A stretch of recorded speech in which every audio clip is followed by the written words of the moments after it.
But I think that, you know, he's meeting with Putin. So this is the big thing. He's in the G20 conference, which is 19 countries and the EU. That's why they call it the G20. And it's basically economic leaders of the world. The people are rioting. I have no idea why they're rioting. I don't know what they're protesting. They're basically, it's the left going out there and just starting fights with the police. And some of them, look, a lot of people there to march and all this stuff. And some people, it's always this small number of troublemakers who start the fights. And then it looks like a big riot on TV. And, you know, their protest is called Welcome to Hell. So, you know, they're not there with a good, you know, with good purposes.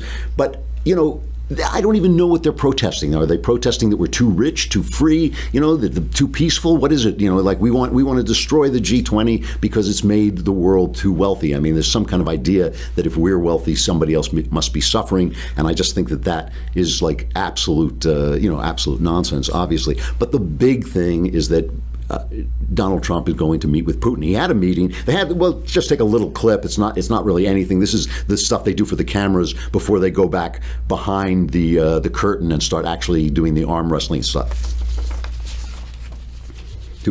It's going very well. We've had some very, very good talks. We're going to have a talk now, and obviously that will continue. But we look forward to a lot of very positive things happening for Russia, for the United States, and for everybody concerned. It's an honor to be with you.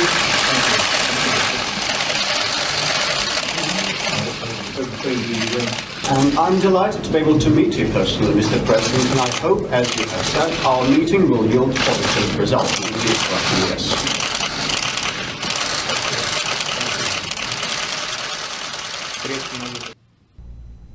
And if you're not watching it and you're just listening, those are the cameras, million cameras going off. And of course, the press goes nuts every time they shake hands. What did that handshake mean? And was somebody snubbed? And, you know, all this stuff is going on live and in person. So, of course, none of it means anything. You shake hands with the guy you're there to meet. And so nobody can say anything. I get a little worried when Trump is meeting guys like Putin, because Putin is a genuine murdering dirtbag. He's a bad fascist guy who has been running rampant because nobody has had the guts to stop him. He's one of those guys. He's not a Hitler, but like Hitler, he can feel the weaknesses of his opponents. He knows how far they'll go. He looks at them and he can assess them and think, well, this guy is not going to fight back. And that's what he looked at Obama and thought, and think, I can take the Ukraine, I can take Crimea, maybe I can even move back into Eastern Europe. You never know. And it's funny because, but I do worry when Trump goes to meet him, because Putin actually murders journalists, you know. And I don't want Trump to suddenly get any ideas.